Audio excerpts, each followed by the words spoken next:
അപ്പോൾ നമ്മൾ നോക്കാൻ പോകുന്നത് 10ാം ക്ലാസ് ഇംഗ്ലീഷിൽ പ്രോജക്റ്റ് ഇറങ്ങുന്ന ചാപ്റ്ററാണ്. ഇത് എഴുതിയിരിക്കുന്നത് Satyajit Ray ആണ്. Satyajit Ray was an Indian filmmaker. Ray was drawn into independent filmmaking after meeting French filmmaker Jean Renoir and viewing Vittorio De Sica's Italian neorealist 1948 film Bicycle Thieves. Ray directed 36 films including feature films, documentaries and short films. He was also a fiction writer, publisher, illustrator, calligrapher, music composer and film critic. He has also authored several short stories and novels. അപ്പോൾ Satyajit ray എന്ന് പറയുന്ന ഒരു Indian film ഡയറക്ടറാണ്. World മൊത്തം റിനൗണ്ടായ ഒരു ഇന്ത്യയിൽ നിന്നുള്ള ഒരു ഫിലിം ഡയറക്ടറാണ് സത്യജിത് റേ. അപ്പോൾ നമുക്ക് അടുത്ത ചാപ്റ്ററിലേക്ക് കിടക്കാം. No one can beat Hollywood when it comes to making film with animals in them. I remember films in my childhood and there were quite a few of them that had an Alsatian called Rin Tin Tin. This dog's acting was more impressive than a human's. Later we got to see 3 or 4 other films with a coolie called Lassie. It seemed that the director could make Lassie do just about anything. These trained dogs were famous stars in their own rights, and the money they earned was no less than what a real film star got. Their owners could easily make as much as 100,000 rupees from just one film. അപ്പോൾ ഹോളിവുഡിന്, അതായത് അനിമൽസിനെ വെച്ച് film ചെയ്യുന്നതിൽ ഹോളിവുഡിനെ beat ചെയ്യാൻ ആർക്കും പറ്റത്തില്ല എന്നാണ് Satyajit ray പറയുന്നത്. അപ്പോൾ അതിനകത്ത്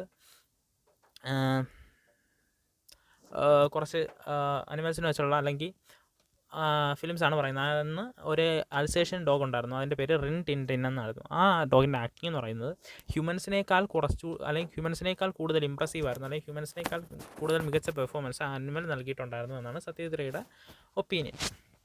അപ്പോൾ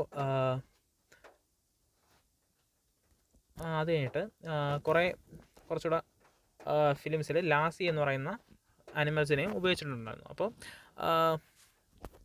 ട്രെയിൻഡ് ഡോഗ്സ് എന്ന് പറയുന്നത് വലിയൊരു ഫേമസ് ആയിട്ട്, അല്ലെങ്കിൽ ട്രെയിൻഡ് ഡോഗ്സ് എന്ന് പറയുന്ന ഫേമസ് സ്റ്റാർസായി മാറി. അതിന് കുറേ മണി, അതായത് ഒരു റിയൽ ഫിലിം സ്റ്റാർ കിട്ടുന്ന അത്രയും പൈസ തന്നെ ഈ ഡോഗ്സിനും കിട്ടാൻ തുടങ്ങി. അപ്പോൾ അവരുടെ ഓണേഴ്സിന് ഒരു ഫിലിമിൽ നിന്ന് 100,000 rupees ഏൺ ചെയ്യാൻ പറ്റി. അതായത് നല്ല വരുമാനമായിരുന്നു ഈ ട്രെയിൻ ഡോഗ്സ് നിന്ന് അവരുടെ ഓണേഴ്സിന് കിട്ടിക്കൊണ്ടിരുന്നത്. I realized how reverently these animal actors were treated when I happened to see the shooting of a film 20 years ago in Disney Studio in Hollywood. The main character in this film was a large dog. I reached the studio to find that the shooting had not yet started. The cameraman was getting the lights ready. It is customary for actors to be present when the lights are arranged, for they have to show the cameraman how they will walk or where they will stand in a particular shot. In the case of very famous stars, this job is done by their stand-ins. A stand-in is usually a person who is physically similar to the real star. The star themselves arrive only when the lights are ready and it is time to take a shot. അപ്പോൾ ഈ animal actors പിന്നെ എങ്ങനെയാണ് treat ചെയ്തതെന്ന്, അല്ലെങ്കിൽ എത്രമാത്രം importance കൊടുത്താണ് treat ചെയ്യുന്നതെന്ന് അദ്ദേഹം കണ്ടത് ഈ കഥ എഴുതുന്നതിന് ഒരു 20 വർഷം മുമ്പ് ഒരു ഡിസ്നി സ്റ്റുഡിയോയിൽ ഹോളിവുഡിലെ ഡിസ്നി സ്റ്റുഡിയോയിൽ പോയൊരു ഫിലിം മേക്കിംഗ് കണ്ടപ്പോഴാണ്. അപ്പോൾ ആ ഫിലിമിലെ മെയിൻ ക്യാരക്ടർ എന്ന് പറയുന്ന ഒരു ലാർജ് ഡോഗാണ്, അല്ലെങ്കിൽ ഒരു വലിയൊരു പട്ടിയാണ്. പക്ഷേ ഇദ്ദേഹം അവിടെ എത്തിയപ്പോൾ ഷൂട്ടിംഗ് തുടങ്ങിയിട്ടുണ്ടായിരുന്നില്ല. ക്യാമറാമാനും ബാക്കിയുള്ള ക്രൂ എല്ലാം കൂടെ ലൈറ്റ്സ് റെഡിയാക്കുന്നുണ്ടായിരുന്നു, ആ ഷൂട്ടിങ്ങിന് ആവശ്യമായ ലൈറ്റ്സ് റെഡിയാക്കുന്നുണ്ടായിരുന്നു. അപ്പോൾ എല്ലാ ആക്ടേഴ്സും ഈ ലൈറ്റിന് മുമ്പ് അവിടെ എത്താറുണ്ടായിരുന്നു. പക്ഷേ ഈ ആക്ടേഴ്സ് അവിടെ എത്തുന്നില്ല, അല്ലെങ്കിൽ ഈ ഡോഗ് അല്ലെങ്കിൽ അനിമൽ ആക്ടേഴ്സ് അവിടെ എത്തുന്നില്ല. അതിന് വേറെ സ്റ്റാൻഡിൻസ് ആണ് അവിടെ നിൽക്കുന്നത്. ഈ അനിമൽ ആക്ടേഴ്സ് ലൈറ്റ്സ് വന്നതിന് ശേഷം മാത്രമേ വരാറുള്ളൂ. Here in Disney Studio, I noticed that a few actors were moving about in the set, and on one side, standing quietly was the protagonist, the same large dog. The cameraman shouted to everyone to take their position, but the dog remained where it was. This puzzled me. Could it be that it was not recorded in the next shot? അപ്പോൾ Disney സ്റ്റുഡിയോയിൽ ആ shooting കണ്ടപ്പോൾ അദ്ദേഹം വളരെ അത്ഭുതപ്പെടുത്തിയ ഒരു സംഭവം ഉണ്ടായി. അപ്പോൾ അവിടെ ലൈറ്റ്സ് റെഡിയാണ്, ഷൂട്ടിംഗ് തുടങ്ങാമെന്ന് പറയുമ്പോൾ ക്യാമറാമാൻ അനൗൺസ് ചെയ്തപ്പോൾ എല്ലാവരും അവരുടെ പൊസിഷനിലേക്ക് ഓടുകയാണ്. പക്ഷേ ഡോഗ് മാത്രം ആ ഒരു മൂലയിൽ അങ്ങനെ നിൽക്കുന്നു. ഇത് കണ്ടപ്പോൾ നമ്മുടെ സത്യജിത് റേ ആലോചിച്ചു, ഇനി അടുത്ത ഷോട്ടിലേക്ക് ഈ ഡോഗിൻ്റെ ആവശ്യം കാണത്തില്ല, അതുകൊണ്ടായിരിക്കും അതൊന്നും ചെയ്യാതെ അവിടെ നിൽക്കുന്നത്. Before I could ask someone, a strange thing happened. From nowhere appeared a little dog, followed by another man carrying a hairy dog skin. Then, to my perfect amazement, the dwarf went down on all the fours on a chalk mark on that floor, just like an animal, and the dog skin is wrapped over him. Then he crawled from one mark to another, and the cameraman got busy with the lights. It finally dawned upon me that this dwarf was paid to be the dog stand-in. അപ്പോൾ ആരുടെടുത്തെങ്കിലും ചോദിക്കുന്നതിന് മുമ്പ് തന്നെ വേറൊരു സംഭവം ഉണ്ടായി. എന്താണെന്ന് വെച്ചാൽ, ഒരു ചെറിയ മനുഷ്യൻ, അയാളുടെ പിറകെ മറ്റൊരു മനുഷ്യൻ ഒരു ഡോഗ് സ്കിൻ അല്ലെങ്കിൽ ഹെയറി ഡോഗ് സ്കിന്നും എടുത്തുകൊണ്ട് വരികയാണ്. അവിടെ എത്തിയതിന് ശേഷം ഈ മനുഷ്യൻ ഒരു ഡോഗിനെ കണക്ക് നാല് കൈകുത്തി, അല്ലെങ്കിൽ രണ്ട് കാലും രണ്ട് കൈ ഇങ്ങനെ കുത്തി തറയിൽ നിൽക്കുകയും ഈ മനുഷ്യൻ്റെ മണ്ടേ കൂടെ ഒരു ഡോഗ് സ്കിൻ മറ്റേ കൊണ്ടുവന്ന ആൾ ആ പട്ടിയുടെ പുറത്ത് സ്കിന്നെടുത്ത് അതിൻ്റെ മണ്ടേ കൂടെ ഇട്ടു. എന്നിട്ട് ഈ ചോക്ക് മാർക്ക്, അല്ലെങ്കിൽ അവിടെ അടയാളപ്പെടുത്തിയിട്ടുണ്ട് എവിടെയാണ് നിൽക്കാനുള്ളത്, ആ ചോക്ക് മാർക്കിൽ നിന്ന് അടുത്ത മാർക്കിലേക്ക് അതിങ്ങനെ ക്രോൾ ചെയ്യുകയാണ്, അല്ലെങ്കിൽ അതിങ്ങനെ നീങ്ങുകയാണ്. അപ്പോൾ ഈ ഡ്വാർഫ് എന്ന് പറയുന്നത്, അല്ലാതെ നമ്മളിപ്പം ഷൂട്ടിങ് വലിയ ആക്ടേഴ്സിനൊക്കെ ചിലപ്പം നമ്മളെന്താ ഡൂപ്പ് വയ്ക്കാറില്ല, അതുപോലെ ഈ ഡോഗിൻ്റെ സ്റ്റാൻഡിനായിരുന്നു ആ മനുഷ്യൻ. ഡോഗ് അഭിനയിക്കുന്നതിന് പകരം അതേപോലെ രൂപം കൊണ്ട് അഭിനയിക്കും. Every animal in a Hollywood film is well trained. It is not difficult to train a horse or dog. But have you ever heard of trained ravens? Not just one or two, but nearly 100 of them. Even this was made possible in Hollywood when the creator of some of the best suspense films in the history of cinema, Alfred Hitchcock, decided to make a film called Birds. In the story, birds from all over the world start attacking humans. Hitchcock needed a variety of birds, but what was recorded in the largest numbers was raven. Notices were placed in the press all over the United States, asking people to contact the filmmaker if they know how to get hold of trained ravens. അപ്പോൾ എല്ലാ ആനിമൽസും, ഹോളിവുഡിലെ എല്ലാ ആനിമൽസും well trained ആണ്. നമുക്ക് train ചെയ്ത ഹോഴ്സിനെയോ ഡോഗിനെയൊക്കെ കണ്ടെത്താൻ എളുപ്പമല്ല, പക്ഷേ കണ്ടെത്താൻ എളുപ്പമാണ്. താരതമ്യേന ട്രെയിൻ ചെയ്ത കുതിരയോ പട്ടിയോ കണ്ടെത്താൻ എളുപ്പമാണ്. പക്ഷേ നമ്മൾ ആരെങ്കിലും ട്രെയിൻ ചെയ്ത റാവൻസ്, അല്ലെങ്കിൽ റാവൻസ് എന്ന് പറയുന്ന ഒരുതരം പക്ഷികളാണ്. ആ പക്ഷികളെ അല്ലെങ്കിൽ ട്രെയിൻ ചെയ്ത, അല്ലെങ്കിൽ റാവൻസ് എന്ന് പറയുന്ന പക്ഷിയെ ട്രെയിൻ ചെയ്ത ആരെങ്കിലും കേട്ടിട്ടുണ്ടോ എന്നാണ് ചോദിക്കുന്നത്. അപ്പോൾ ഇതുവരെ ആ ട്രെയിൻ ചെയ്ത റാവൻസിനെ വരെ ട്രെയിൻ ചെയ്ത് അഭിനയിപ്പിക്കാൻ ഹോളിവുഡിന് പറ്റിയിട്ടുണ്ടായിരുന്നു. അപ്പം അതിനൊരു എക്സാമ്പിൾ പറയുന്നതെന്ന് വെച്ചാൽ, ആൽഫ്രഡ് ഹിച്ച്കോക്ക് എന്ന് പറയുന്ന വലിയ ഫേമസ് ആയ ഒരു ഡയറക്ടർ ഉണ്ടായിരുന്നു. അദ്ദേഹത്തിൻ്റെ ദ ബേർഡ്സ് എന്ന് പറയുന്ന സിനിമയിലേക്ക് ഒരുപാട് റാവൻസിനെ ആവശ്യപ്പെടുന്നു, അല്ലെങ്കിൽ ഒരുപാട് ഏറ്റവും കൂടുതൽ ആവശ്യം വന്ന റാവൻസ് എന്ന് പറയുന്ന ഒരു തരം ബേർഡ്സാണ്. അപ്പോൾ ഈ ബേർഡ്സിനെ കണ്ടെത്താൻ വേണ്ടി യുണൈറ്റഡ് സ്റ്റേറ്റ്സ് മൊത്തവും ഇങ്ങനെ നോട്ടീസ് ഒട്ടിച്ചിട്ടുണ്ടായിരുന്നു, ആർക്കെങ്കിലും ട്രെയിനിൽ റാവൻസിനെ എങ്ങനെ കിട്ടുമെന്ന് അറിയാൻ വേണ്ടി. Someone replied within a few days. He asked to bring his birds, but he arrived with almost 100 trained ravens. Admittedly, their training had not gone very bad. That is to say, they could not do anything that might be seen as extraordinary. But if many as 50 ravens are told to preach quietly in a room on a specified spot, and if they obey this command instantly, isn't that pretty impressive? Needless to say, in our own country, it is not at all easy to find trained animals, although some films had been made in Bombay and Madras that involved working with elephants, horses and tigers. Their performance did suggest that they were used to obeying commands. In Bengal, it's sometimes possible to find clever dogs, particularly police dogs, which are quite intelligent. If one is prepared to be patient, it is not altogether impossible to get good performance out of them as to manage to do with Fulo in Pather Panchali. അപ്പോൾ ഈ Alfred Hitchcock റാവൻസിനെ അന്വേഷിച്ച് ചോദിച്ചതിന് ശേഷം ഉടനെ തന്നെ ഒരുപാട് replies വന്നു. അതായത് റാവൻസിനെ ഉണ്ടെന്ന് പറഞ്ഞ് ഒരുപാട് റിപ്ലൈസ് വന്നു. അതിലൊരാൾ ഒരു റാവന് പകരം 100ഓളം റാവൻസ് എന്ന് പറയുന്ന ബേർഡ്സിനെയും കൊണ്ടാണ് വന്നത്.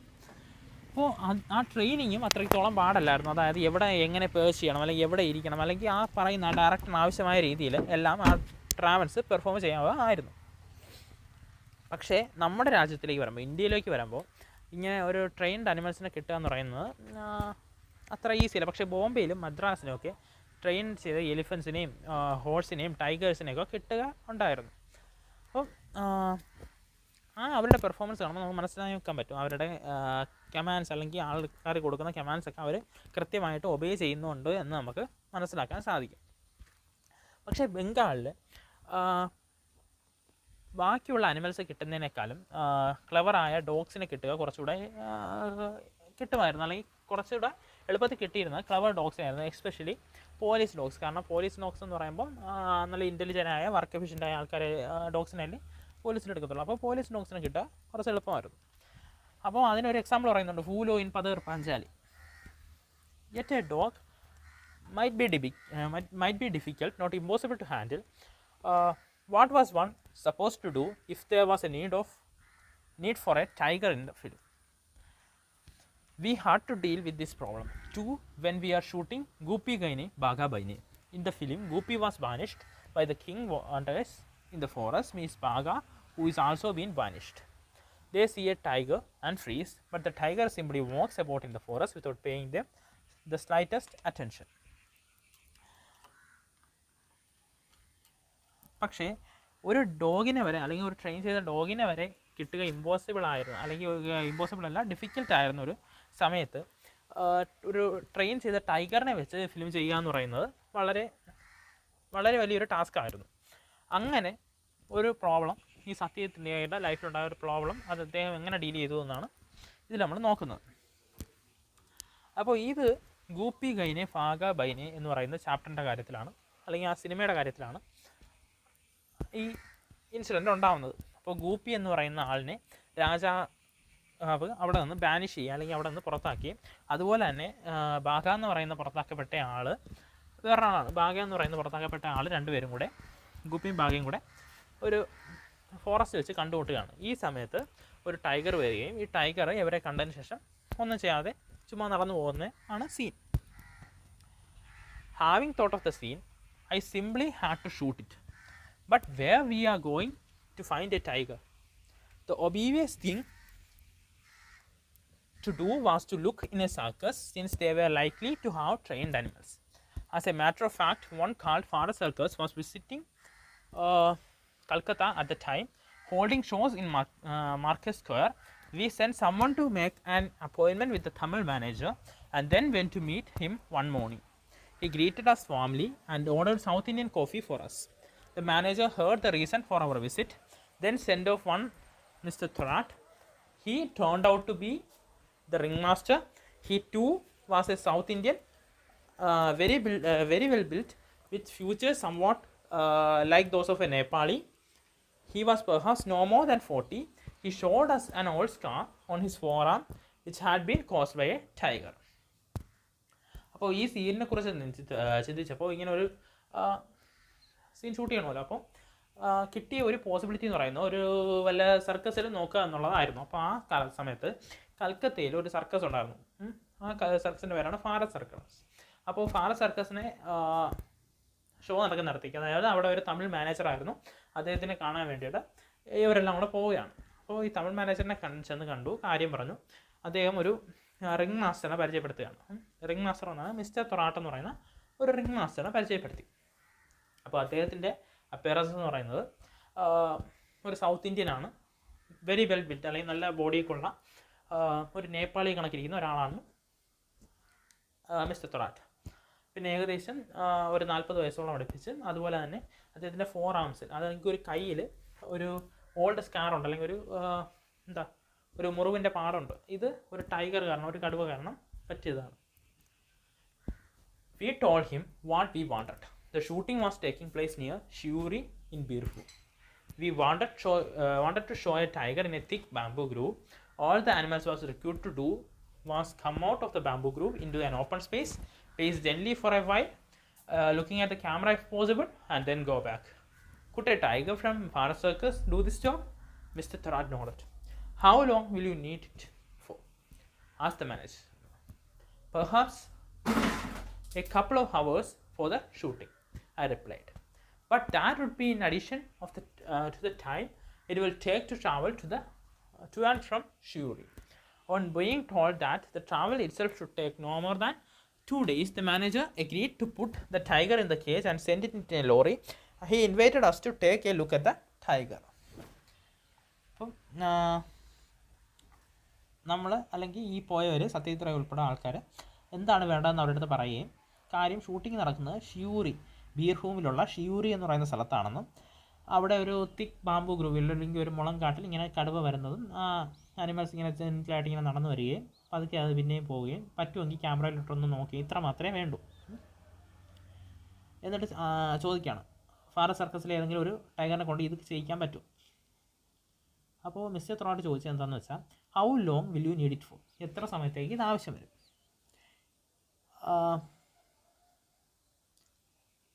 അപ്പോൾ ഒരു കപ്പിൾ ഓഫ് ഹവേഴ്സിൻ്റെ ഷൂട്ടിംഗ് ഉണ്ടെന്നും അതുപോലെ തന്നെ ഈ ഷൂട്ടിങ്ങിന് കടുവയെ വിടണമെങ്കിൽ ആ ട്രാവലിംഗ് ടൈം, അതായത് അങ്ങോട്ടും ഇങ്ങോട്ടും ഷിയൂരിൽ നിന്ന് അങ്ങോട്ടും ഇങ്ങോട്ടുമുള്ള ട്രാവലിംഗ് ടൈം കൂട്ടണമെന്നും മാനേജർ ആവശ്യപ്പെട്ടു. അതായത് അവിടെ നിന്ന് എത്താൻ തന്നെ ഏകദേശം ആ സമയം തന്നെ ഏകദേശം 2 ദിവസം എടുക്കും. എന്നിട്ട് ഈ മാനേജർ കടുവയെ കേസിലിട്ട് ലോറിയിൽ അയക്കാമെന്ന് സമ്മതിക്കുകയാണ് ചെയ്തത്. Do you think it is going to be easy to set the animal free in the bamboo group? I couldn't help asking. അപ്പോൾ സത്യജിത് റേ ചോദിച്ചതെന്ന് വെച്ചാൽ, ഈ ബാംബു ഗ്രൂവിൽ ഇങ്ങനെ അനിമലിനെ ഫ്രീ ആയിട്ട് വിടാൻ പറ്റുമോ? അത് ഈസി ആയിരിക്കുമോ എന്നാണ് സത്യജിത് റേ ചോദിച്ചത്. Mister Throat Front. I'm not sure, he replied. I have never let him out of the cage on his own, so really I don't know. അപ്പോൾ മിസ്റ്റർ ത്രോട്ടിന് ഉറപ്പില്ല. മിസ്റ്റർ ത്രോട്ട് ഉറപ്പില്ല സൗണ്ടിൽ പറയുകയാണ്, എനിക്ക് ആ ഉറപ്പില്ല, കാരണം ഞാൻ അവനെ ഇതുവരെ കേജിൻ്റെ പുറത്തേക്ക് കൊണ്ടുപോയിട്ടില്ല, അതുകൊണ്ട് എനിക്ക് സത്യം പറഞ്ഞാൽ അറിയത്തില്ല അത് പോസിബിൾ ആണോ ഇല്ലേ, അല്ലെങ്കിൽ നടക്കുമോ ഇല്ലേ എന്ന് എനിക്കറിയില്ല. What, where are our plans going to go done the train? How could we let the trainer be seen with the animal? How could Gooby and Baga be petrified with fear if the supposedly ferocious animal was accompanied by a man? Now we could not allow that to happen. അപ്പോൾ Satyajit ray ആലോചിക്കണം, അങ്ങനത്തെ എങ്ങനെയാണ് possible ആവുക? ഈ ഗോപി ബാഗയും ഇങ്ങനെ ടൈഗറിനെ കണ്ട് പേടിച്ചിരിക്കുമ്പോൾ അതിൻ്റെ അവിടെ ഒരു മനുഷ്യനോട് നിന്നാൽ എങ്ങനെ ഇരിക്കും? അത് ശരിയാവത്തില്ല. അതുപോലെ തന്നെ ഈ ട്രെയിനറിനെ എങ്ങനെയാണ് ഫ്രെയിമിൽ കാണിക്കുക, അല്ലെങ്കിൽ സിനിമയിൽ എങ്ങനെയാണ് ട്രെയിനറെ കാണിക്കുക, അതൊക്കെ കൊണ്ടുള്ള problems. Mister Throat found a solution. I will tie a wire round the tiger's neck. It will be thin but strong. If the wire was thin enough, perhaps it would remain invisible to the camera, but it was likely that the hair on the tiger's neck would be flattened by the wire, which would give the whole thing away. What if we found a collar made of tiger skin, fixed the wire to this collar, and then tied it round the tiger's neck? I said. അപ്പോൾ ഈ wire തിന്നാണെങ്കിൽ ചിലപ്പോൾ ക്യാമറയെ invisible ആയിരിക്കും, അല്ലെങ്കിൽ ക്യാമറയെ കാണാൻ പറ്റത്തില്ല. പക്ഷേ ഈ wire വെച്ച് ഇങ്ങനെ കടുവയുടെ കഴുത്തിൽ ഇങ്ങനെ കെട്ടുമ്പോൾ അവിടുത്തെ സ്കിന്നൊക്കെ ഇങ്ങനെ ഫ്ലാറ്റൻഡ് ആയി പോകും. അതുകൊണ്ട് ആൾക്കാർക്ക് പെട്ടെന്ന് നോട്ടീസ് ചെയ്യാൻ പറ്റും. In a village called Nutangram we found a suitable bamboo group to the film the first meeting between Goopy and Bagha and appearance of the tiger. Mr. Thorat reached the shooting location with the tiger. There were about 25 people in the location. A few people took our permission to go with us to watch how we tackled the tiger. അപ്പം Norton gram എന്ന് പറയുന്ന ഒരു വില്ലേജിൽ അവർ സ്യൂട്ടബിളായ ഒരു bamboo groove കണ്ടെത്തി.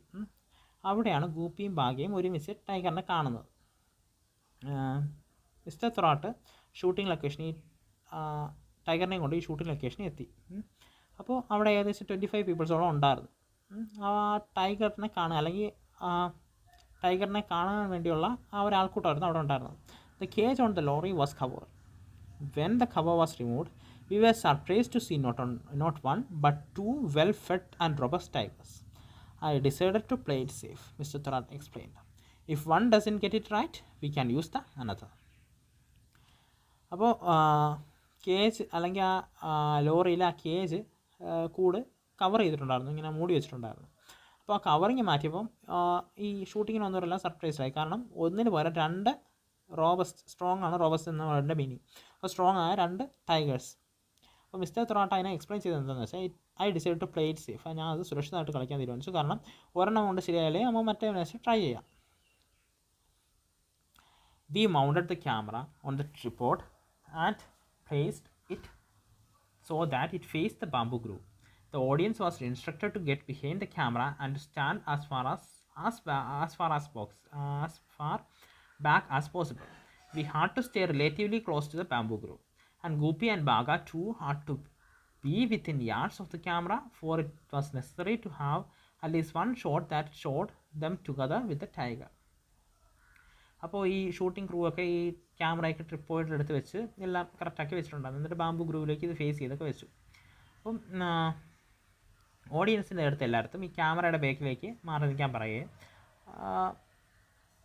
ഈ camera crew അല്ലെങ്കിൽ ഈ ഷൂട്ടിംഗുകാർക്ക് കുറച്ചുകൂടെ ബാമ്പു ഗ്രൂവിൻ്റെ അടുത്തോട്ട് ചേർന്ന് നിൽക്കേണ്ടി വരികയും ചെയ്തു.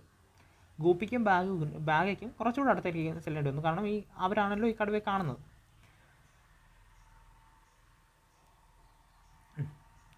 Mr. Thrott's men had fixed a 5-foot iron rod to the ground, about 30 feet from the area where the tiger was supposed to walk. They took a thin, long wire and fixed one end to the collar made of tiger skin that the tiger was already wearing. The other end was tied firmly to the visible portion of the iron rod. The door of one of the cage was unfastened, and Mr. Thrott called out the tiger. It responded almost at once and sprang out of its cage to the last land on the open space outside. What followed was totally unexpected. One look at Mr. Thrott's startled and helpless face told us that he was taken aback as the rest of us. Instead of walking steadily in the dignified manner, the tiger started prancing around with tremendous enthusiasm.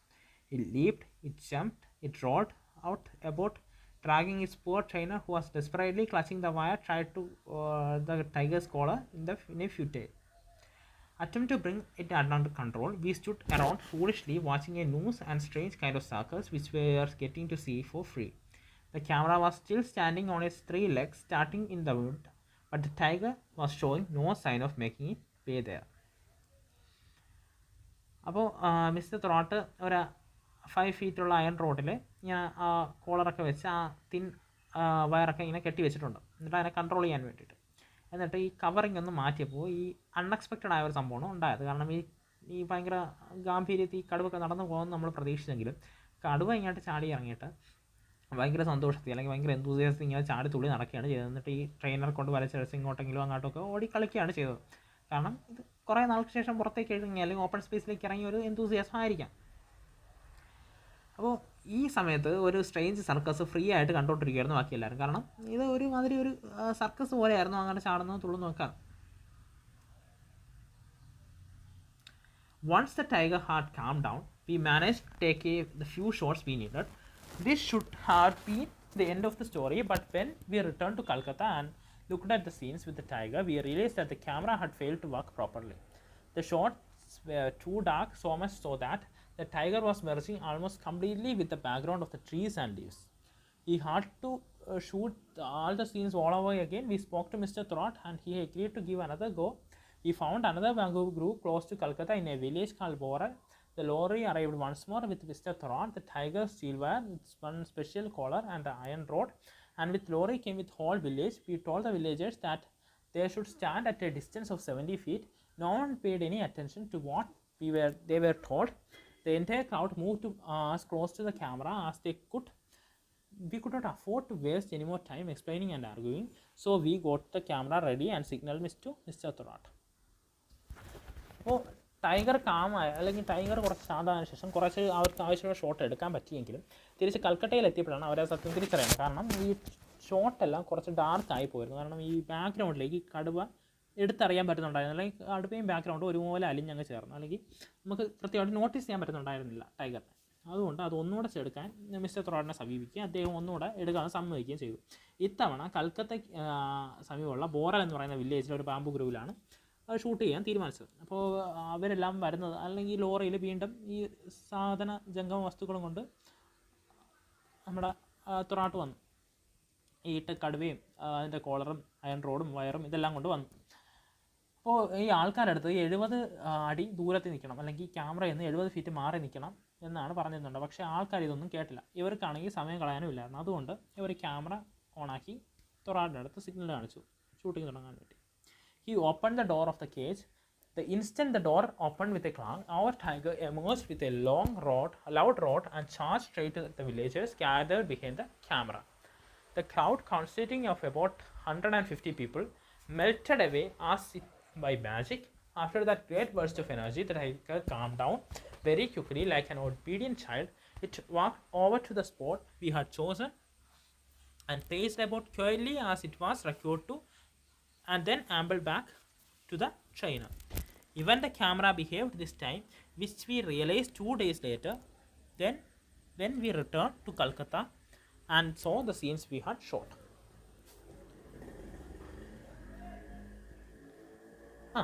അതായത് ഈ door തുറന്നപ്പോൾ നല്ല ഈ door തുറന്നപ്പോൾ ഈ tiger എന്താണ് ചെയ്തതെന്ന് വെച്ചാൽ കഴിഞ്ഞ പ്രാവശ്യത്തെ പോലെ ചാടിത്തുള്ളി കളിക്കുന്നില്ല ചെയ്തത്. നേരെ ചാടി എണീച്ച് ഈ ക്രൗഡിൻ്റെ നേരെ, ക്യാമറയുടെ സൈഡിൽ നിന്ന് ക്രൗഡിൻ്റെ നേരെ ഓടുകയാണ് ചെയ്തത്. എന്നിട്ട് അവരെ കുറച്ച് ഫിയർ ആക്കി ഈ ക്രൗഡ് അവിടെ നിന്ന് മെൽറ്റായി പോവുകയും അല്ലെങ്കിൽ ക്രൗഡ് അവിടെ നിന്ന് ഒഴിഞ്ഞു പോവുകയും ചെയ്തു. ഈ സമയം അതിനുശേഷം ഈ ഒരു ഒബീഡിയൻ ചൈൽഡിനെ കണക്ക് ഈ കടുവ മാറുകയും അവർക്ക് ആവശ്യമുള്ള ഷൂട്ടിംഗ് ഒക്കെ നടത്താൻ പറ്റുകയും ചെയ്തു. എന്നിട്ട് 2 ദിവസത്തിന് ശേഷം കൽക്കട്ടയിൽ എത്തി അവർ ഈ കാര്യങ്ങളൊക്കെ ചെയ്യുകയും ഇത് ഷൂട്ടിങ്ങും ഒക്കെ ആണ് പിന്നീട്